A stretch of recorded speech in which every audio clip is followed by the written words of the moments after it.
La viuda Megan Lawson estuvo a punto de perder su rancho familiar por culpa de una jugada sucia del ex mejor amigo de su esposo.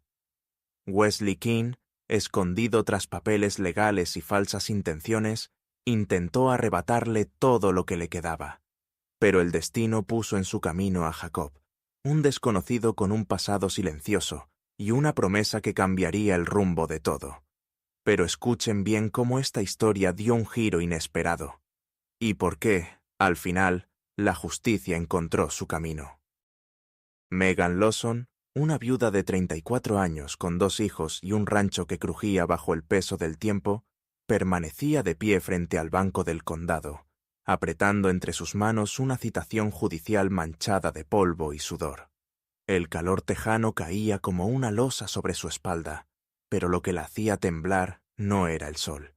Era la sensación de que todo por lo que había luchado estaba a punto de desaparecer. 3 años atrás, Tom, su esposo, había fallecido tras caer de su caballo en una zona rocosa del rancho. Un accidente, dijeron. Desde entonces, Megan había tratado de mantener viva la tierra con la que habían soñado juntos, cultivando, criando ganado, vendiendo leche y carne en el pueblo. No era mucho, pero era suyo, hasta que el banco, ciego a su esfuerzo y a la memoria de su esposo, decidió ejecutar la deuda. Pero lo más doloroso no era la frialdad del sistema, sino la traición que vino de cerca. Wesley King, quien había sido el mejor amigo de Tom y nombrado administrador del fideicomiso familiar, se presentó de repente como acreedor. Con trajes caros y una sonrisa que no llegaba a los ojos, había comenzado a reclamar derechos sobre el rancho, aduciendo cláusulas escondidas en los documentos.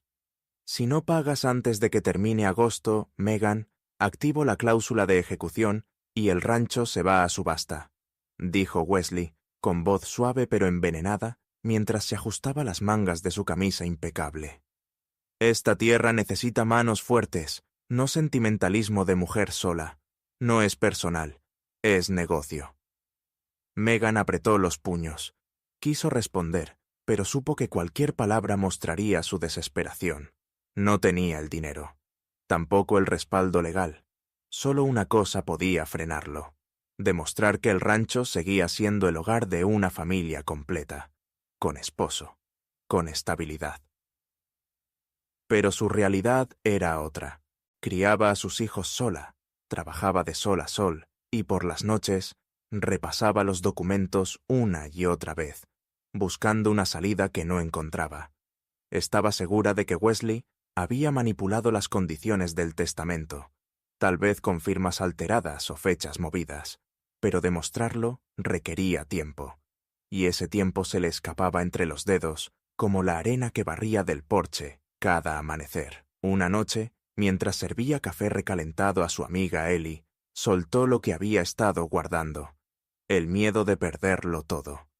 Ellie, con su manera directa y sin rodeos, la miró fijo y le dijo: «Entonces haz lo que hacen en las películas. Consigue un esposo falso, solo para cubrir el trámite. Nadie tiene por qué saber la verdad». La idea le pareció absurda, peligrosa, casi ridícula, pero cuanto más la pensaba, más lógica encontraba. No era un crimen, era una defensa, un intento desesperado de ganar tiempo, de proteger lo que le quedaba. Al día siguiente, escribió un anuncio breve, casi avergonzada de sí misma, y lo clavó en el tablón de la cafetería del pueblo. «Se busca hombre para matrimonio temporal. No puedo pagar. Ofrezco techo, comida y algo de dignidad compartida. Rancho Lawson. Aislado pero digno». No puso su número, solo una dirección. Sabía que quien respondiera lo haría en persona, y así fue. La mañana siguiente, el sonido de un motor viejo la sacó de su rutina. Desde la ventana de la cocina vio un camión oxidado detenerse frente a la cerca. De él bajó un hombre alto, delgado, con una chaqueta de cuero gastada y una barba descuidada. Caminaba con la calma de quien ya ha estado en lugares peores. Un rostro marcado por un viejo corte en la mejilla y ojos grises, que observaban todo con la serenidad de alguien que no necesitaba impresionar a nadie. Se paró frente al portón y dijo, con voz firme: «Soy Jacob. Vi el anuncio. No hago muchas preguntas. Cumplo lo que prometo. Solo necesito un lugar donde estar por un tiempo. Tú me das techo. Yo te doy marido. Por ahora». Megan se quedó helada. Era un completo desconocido. Una parte de ella gritaba que cerrara la puerta y no se metiera en problemas. Pero había algo en él. No exactamente confianza, pero sí una tristeza honesta. Como si no fingiera ser alguien. Como si ya no tuviera nada que perder. «¿Tienes antecedentes?», preguntó sin pensar. «No que debas temer», respondió él. «Solo pasado». Ella dudó unos segundos eternos. Luego asintió despacio. «De acuerdo», dijo finalmente. «Pero hay reglas». Él solo asintió una vez, y con ese gesto el trato quedó sellado. Y así comenzó todo. El juez, tras revisar los documentos y observar la inusual pero legal unión entre Megan y Jacob, decidió postergar la audiencia hasta el otoño. Argumentó que necesitaba aclarar las circunstancias familiares antes de tomar una decisión definitiva sobre la propiedad. Wesley King salió del juzgado con los labios apretados y las manos crispadas. Sabía que algo no encajaba. Olfateaba una trampa, pero no podía probar nada. En los papeles, Megan y Jacob eran un matrimonio legítimo. Ningún detalle estaba fuera de lugar, por ahora. En los días que siguieron, Wesley contrató a un investigador privado, un hombre silencioso y meticuloso, acostumbrado a rastrear lo que otros trataban de enterrar. Pero Jacob era como una sombra bien entrenada, sin huellas visibles, sin historial público, o, tal vez, demasiado hábil para dejarse rastrear. Eso enfurecía aún más a Wesley. Mientras tanto, Jacob se convirtió en parte viva del rancho. Arregló el viejo sistema de agua, domó 2 caballos jóvenes que nadie había logrado montar, reconstruyó el corral que se caía a pedazos desde hacía años. No hablaba mucho, pero su presencia era constante. Estaba allí al amanecer, en el campo, y al anochecer, reparando cercas o limpiando herramientas. No invadía espacios, pero se notaba cuando no estaba. Una tarde, mientras el sol caía y el cielo teñía de cobre los tejados, Megan le alcanzó una taza de café humeante. Se quedó observando su perfil callado, recortado contra la ventana. «Tú no eres solo un nómada», dijo, más como pensamiento en voz alta que como afirmación. Jacob no giró la cabeza. Su mirada seguía en el horizonte. «Fui alguien. Perdí todo.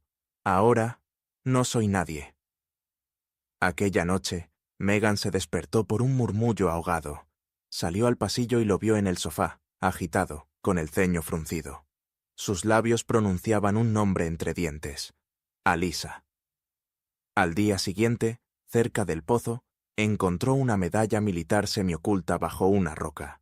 No dijo nada de inmediato, pero por la tarde, mientras él ajustaba una bisagra, se le acercó con la medalla en la mano. «¿Serviste en Afganistán?». Jacob la miró unos segundos.